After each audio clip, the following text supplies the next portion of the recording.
You have to be really careful whether you decide that life is difficult, it's this slew of things that's coming at you that's trying to break you and nothing ever good happens to you, or if you choose to believe, no matter what happens to you, you can always choose your response. You can always choose to believe that it's happening for you and not to you. And in that perspective, and having that mindset, then you're going to begin to look for the solutions. You're going to look for the ways out. You're going to look for the lesson that you can learn in the hardship.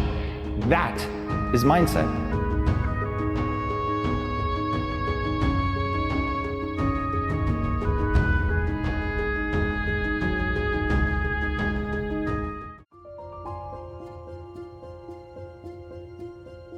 The self is everything you could be across time. So imagine that there's you and there's the potential inside you, whatever that is, you know. And potential is an interesting idea because it represents something that isn't yet real, yet we act like it's real. Because people will say to you, you should live up to your potential. We really can't control anything other than our own thoughts, our own behavior, our own patterns. We can't control what other people do, say, or think. And it's this illusion of control oftentimes that we can somehow manipulate other people or manipulate situations that cause us to fall into these patterns. But what we do have the power of in life is we have the power to choose. We often fear that in order to achieve something new, to become someone new, we have to abandon everything that we are. But in fact, that's not how it works. Change can happen plank by plank, board by board, habit by habit. And gradually, you can become someone new. With consistency and repetition, you can actually change not only your results, but actually your identity. And the reason that this is true is because the more evidence that we have for a belief, the more likely we are to believe it. Mindset is one of the most important feeders into your perspective, and perspective is everything. And the first most important decision that we all have to make, and this is one of my favorite Einstein quotes, is each and every one of us has to decide whether we live in a friendly or a hostile universe. That potential is partly what you could be if you interacted with the world in a manner that would gain you the most information. And so you walk through, you go to all the corners of the world to find yourself. The actions that you take provide evidence for who you are. And it's not that habits matter more necessarily on an individual basis. Each moment in life matters, but what ends up happening is that over the broad span of time, things that you do once or twice fade away, and things that you do time after time, day after day, week after week, accumulate the bulk of the evidence for what you believe in. Because to me, the very meaning of life is to see how many skills you can acquire that have utility and then put those skills to use in the service of something bigger than yourself. But the only way that you're going to be able to do that is to build into the core of your being the ability to endure. Life is hard. Life is going to kick you in the face. There are going to be 1,000 times in your life when you're going to want to give up. And the only thing that is going to see you through, the only thing that's going to make sure that you actually fucking endure is your mindset. All great thinkers have one thing in common. They spent long periods of time away from diversions, distractions, trivial interruptions.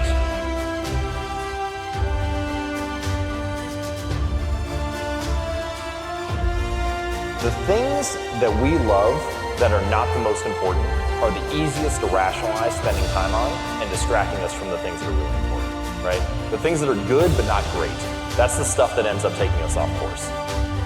It's not that we don't really want something. It's not that we don't really, want to improve, or we don't know exactly what the most important thing is to us. It's that we choose to spend our time on numbers 6 through 25 too often. But that's the stuff that pulls away from greatness. Things like, and one of the things you do when you're overwhelmed by crisis is you shorten your time frame. It's like you can't think about next month. Maybe you can't even bloody well think about next week, or maybe not even tomorrow.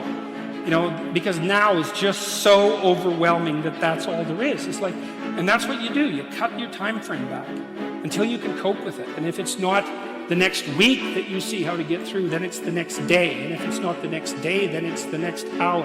And if it's not the next hour, then it's the next minute. And people are very, very, very, very tough. it turns out that if you face things, that you can put up with a lot more than you think you can put up with, and you can do it without becoming corrupted. Whatever it is, good, bad, or indifferent in your life, your current level of happiness, of joy, of success, of fulfillment is exactly what you think you deserve. It's exactly what you think you're worth. It's a hard thing to accept, but in our lives, we are getting out of our life right now exactly what we believe we're worthy of, exactly what we think we deserve. Our life is a direct reflection of our identity, which is the thoughts, concepts, beliefs, values, and worth we hold true to be about ourselves. Turns out most people spend 70% of their life living in survival and living in stress, so they're always anticipating the worst case scenario based on a past experience, and they're literally, out of the infinite potentials in the quantum field, they're selecting the worst possible outcome, and they're beginning to emotionally embrace it as fear, and they're conditioning their body into a state of fear. What I want you guys to understand is one very simple thing. It is a decision.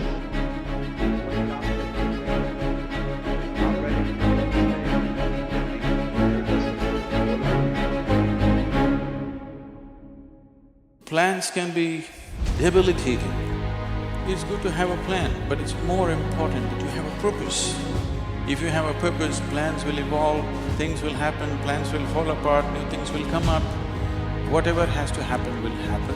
If you hold on to a certain purpose, other things will just serve that purpose. You've got to let go and let it happen. Because if you don't, you're going to be all clutched up.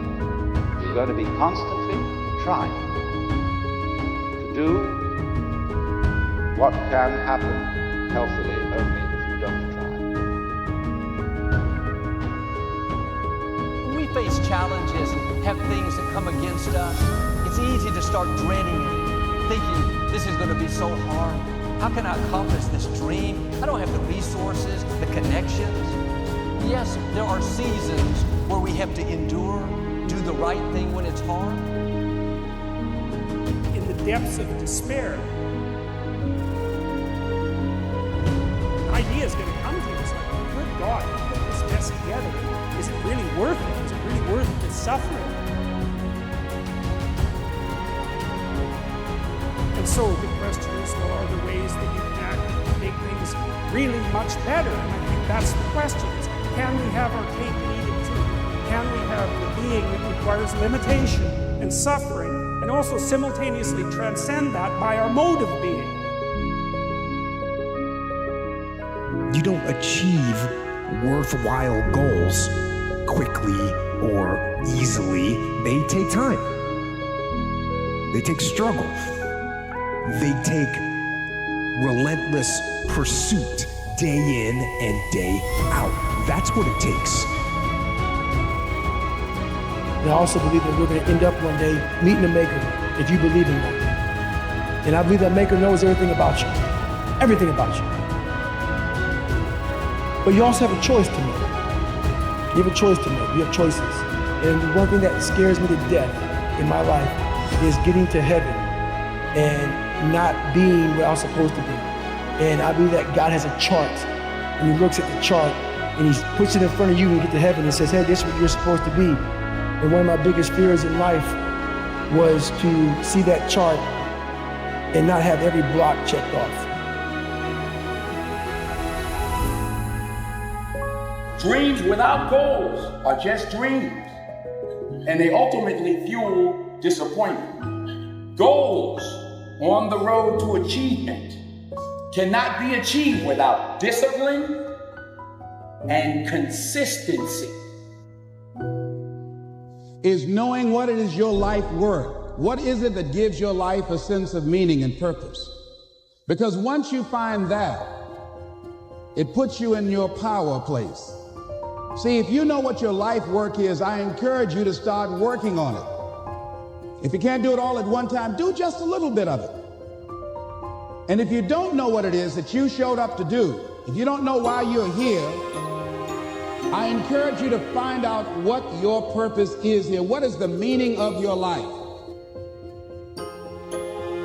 Everything may not be perfect. need to change. Don't get so focused on what you want that you miss the beauty of this day. I want you to live the life you were meant to live. You hear me? Some of you are not transitioning because you're okay with the life you have. And I'm telling you, when I walk out, I want to be an example of you can start from wherever and get to wherever you want to get to. That's what I'm asking you to do. What fuels you? The reason why you're so lazy is not because you don't have the ability. You're so lazy because your dream's so small.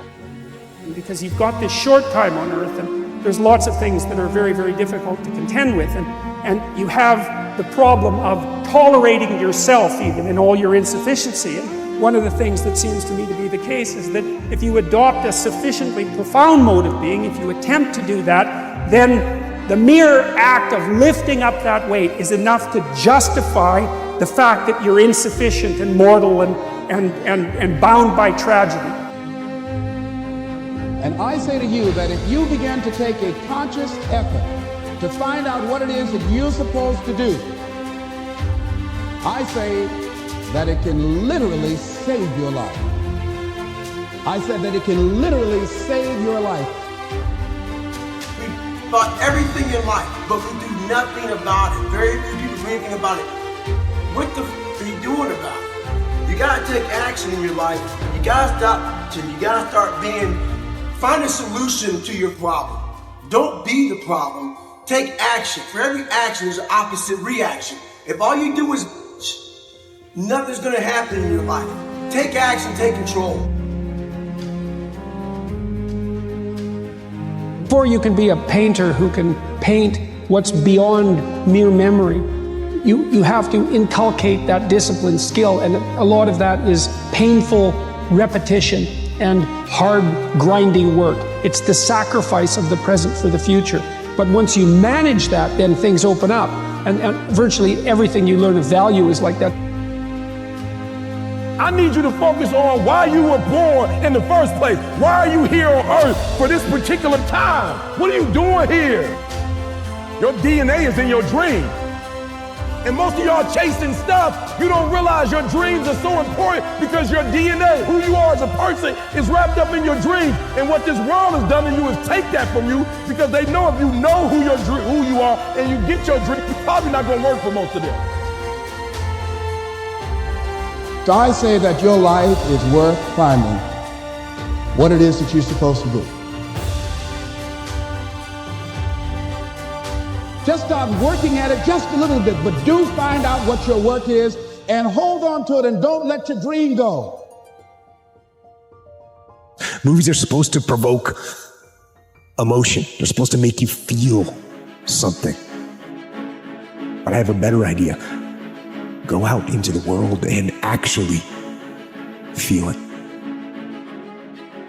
Go feel joy and love and triumph and rapture and ecstasy and glory. Go feel those things. I want to find more. All I can. You have to dive in that to find more. Because if you're not willing to go in there and face yourself, you're not gonna find anything. You're gonna live right here on surface, man, right here on surface. There's nothing quite so tragic as a young cynic, because it means the person has gone from knowing nothing to believing nothing. In my case, I was saved in that muteness. In the sort of that, I was saved. And I was able to draw from human thought, human disappointments and triumphs, enough to triumph myself. Probability that as you move forward on your adventure that you're going to get it right the first time is zero. It's just not going to happen. And so then you might think, well, maybe I'll just wait around until I get the right idea, and which people do, right? So they're like 40-year-old, 13-year-olds, which is not a good idea. So they wait around until they finally got it right. Waiting around isn't going to help, because Even if the perfect opportunity manifested itself to you in your incomplete form, the probability that you would recognize it as the perfect opportunity is zero. I think the biggest vulnerability you've got is you actually value somebody's opinion more than you value your own. To me, the way you win is you realize you can't hear nobody. At the end of the day, my guy, yourself. You gotta get real quiet up here. I can't hear anything. The goal isn't to be the best every day. The goal isn't to outdo your competition every day. That's a finite construction. Finite players play to beat the people around them. Infinite players play to be better than themselves. Fulfillment is what matters. It is a neurochemistry state. The game that you're playing is not success, it is not money, it is not legacy, it is neurochemistry. It's feeling good about yourself right now today, in this moment. Now, the absolute foundational building block to fulfillment is progress. Now, I don't mean progress in worldly pursuits. I mean humans are an active species that are absolutely designed to learn, adapt, and grow. Now, what it doesn't incentivize is the obsession over where other people are, whether or not we have unique ideas, whether or not we're valuable. None of that is going to bring you joy, okay? As they say, comparison is the thief of joy. If you become successful, don't just stand at the top of the mountain, don't just stand at the top of the building, go back down the stairs and keep building and keep living as that person that got you there, because you only got there because you started from the bottom. Right? No one starts at the top, and so you started at the bottom and you built it up. And it was that mindset that you started with that got you there. And so for me, one of the best ways of dealing with success is keep expanding the goalposts. In your mind, when you push real hard, you have this door in your mind. And a lot of us don't want to open that door. Once you open that door, you're in a tunnel. It's a dark ass tunnel. And you can't see it. There's one thing about being in dark places.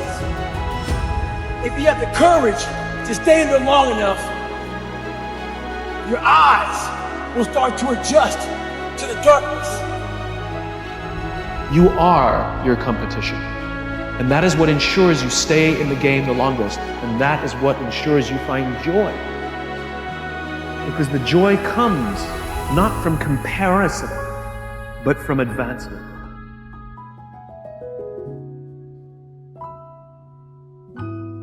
Change is inevitable.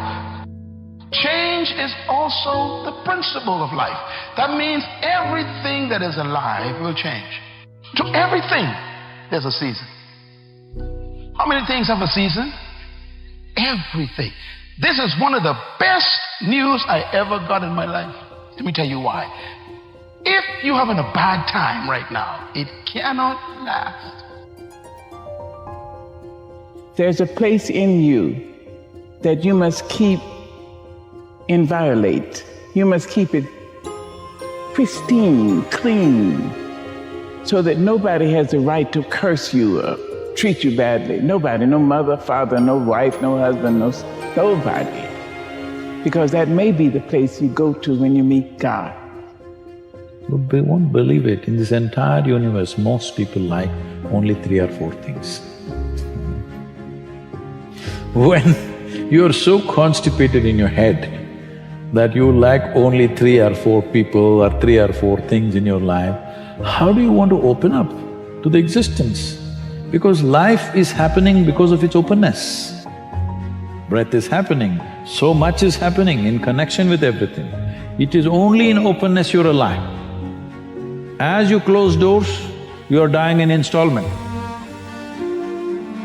If you've been sitting around waiting for somebody to discover you, to pick you, to save you, to rescue you, to give you your shot, it's not going to happen. Like, at some point, you gotta wake up and realize you have to parent yourself.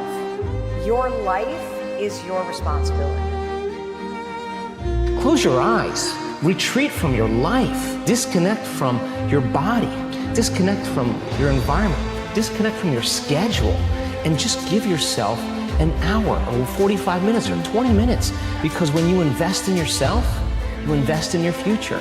And when you believe in yourself, you believe in possibilities. And when you believe in possibilities, you believe in yourself. And if you don't believe in possibilities, then you don't believe in yourself. And you don't believe in yourself, you don't believe in possibilities. So then, but if you have a community, a living organism, where it's becoming the new normal, and you want to join that living organism, you want to, every stride you make feeds the living organism. Every stride, every effort you make to connect is amazing, because that which we are seeking is seeking us. So the real question is, what is it that you can fall in love with enough that makes all the fighting through the negative voice and all of that worth it? So that's number one. It's just to recognize that you've got a long timeline ahead of you. So when you stop outsourcing your happiness, your validation, your support, all of it, and you bring it back in, and you get responsible for it, it sounds scary. It's so liberating, because you could do anything.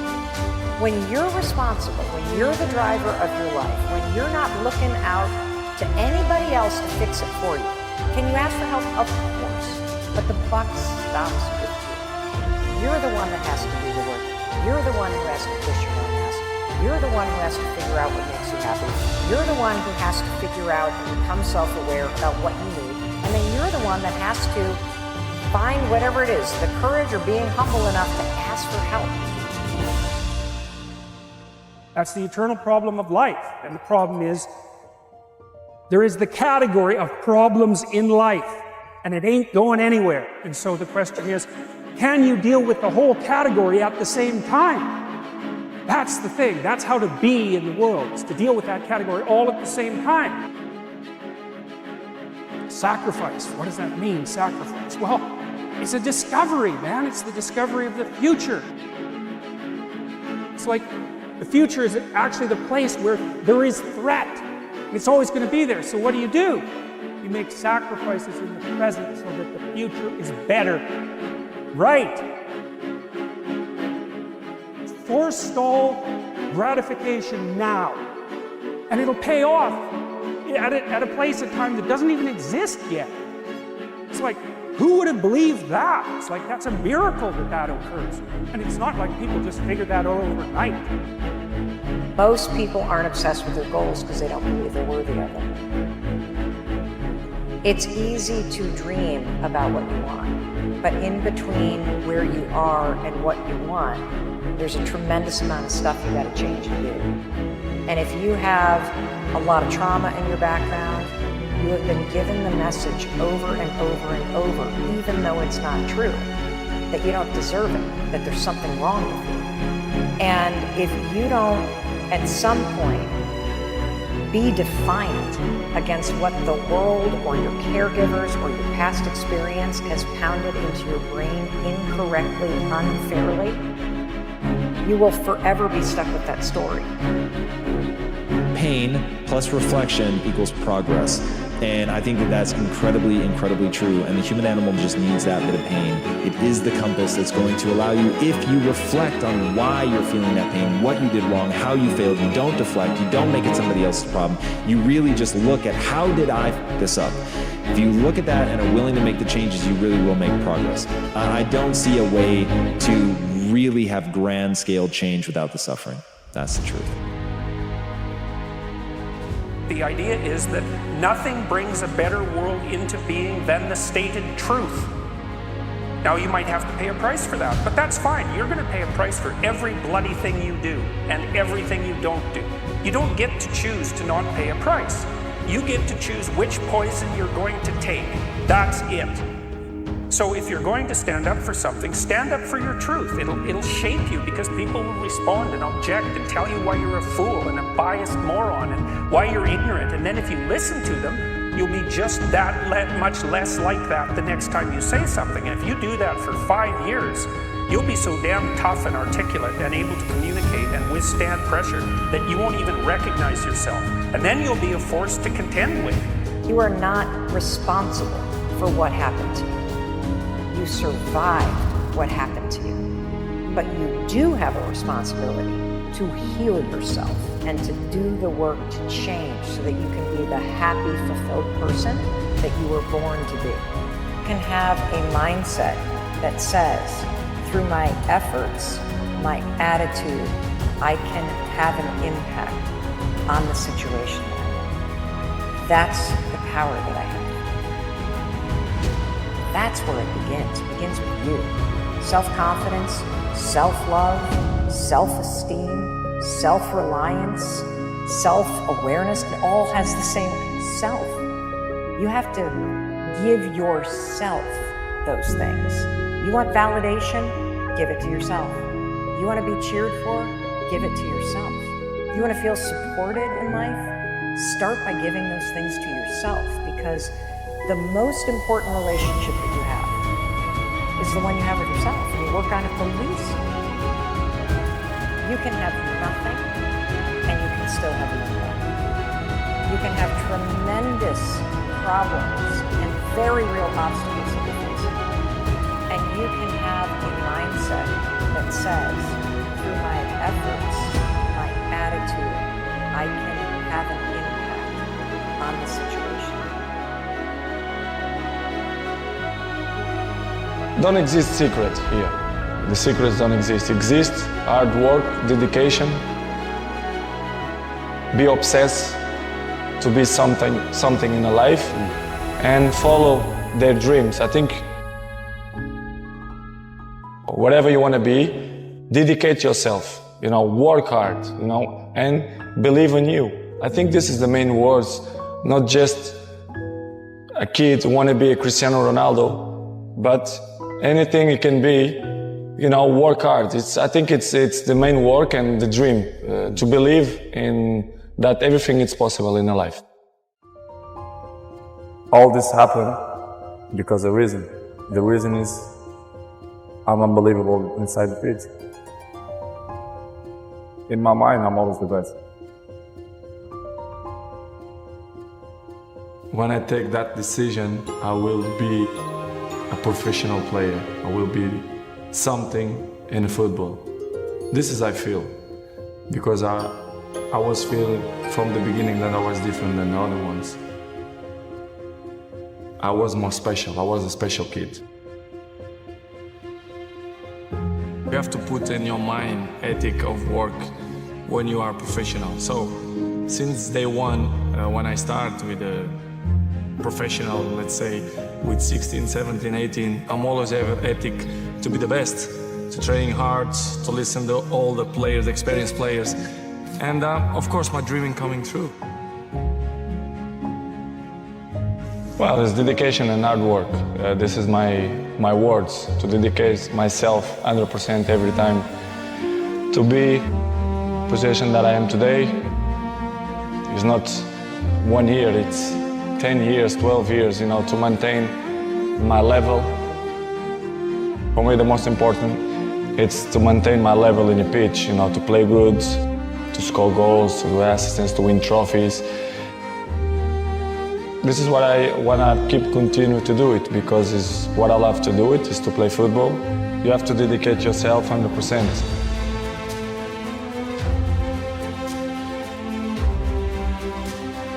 My subconscious, I'm always speak with the ball. I'm always say, do it the right trajectory, go to the net. Of course, I know. If you have positive thoughts, this is help that things going better. This is why I always do it. I don't thinking about that, but my subconscious, they thinking. This is why I think that the things happen in my life is not by coincidence. It's because, my mind, it's connect with the ball, with my life, my friends, family. I'm always have that positive mind. The best players always follow the best players. They want to be in the top of the game because they're the ones that are there. You cannot rest or sleep because the other one can pass you. Of course we fight with everyone, with Neymar, with Messi, with Lewandowski. And Ronaldo's there again! Would you believe it? To be the best. This is why it's my main point, it's my motivation, it's to be better than them, year after year.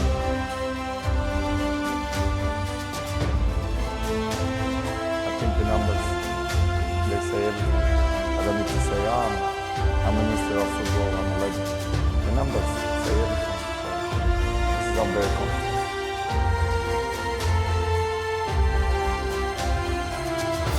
And he said to me, Cristiano, the most important thing, I knew it, and everyone knows that. And he said, Cristiano, we have money, we have everything, we have fame. I have millions and billions, but the most important thing is the family. Keep your family healthy, good, and take care of your family, because this is the most important thing in the world. Apart of that, of course, you have your life, your private life, your cars, your houses, your fame. But in the beginning, your family, it's always with you, for the good moments and for the bad moments. Since when I was young, I always learned, if you give, the God gonna give you the double. So this is what's happened in my life. Since I started to do that, everything in my life become better and better. So I will still carry on to do that because I think it's important and I feel good when I do that. When I left my family with 11 years old to live in a different world, which is Lisbon, I was crying almost every day to miss my family, but I'm not regret. Without sacrifice, you cannot win nothing. So I did an unbelievable sacrifice. My family too. I think I did a good option. I don't care what people are thinking, what they say. In my mind, not just this year, but always, I'm always the best. I'm always going to say that because I think we have to thinking we are the best in the area. So in my area, I think I'm the best.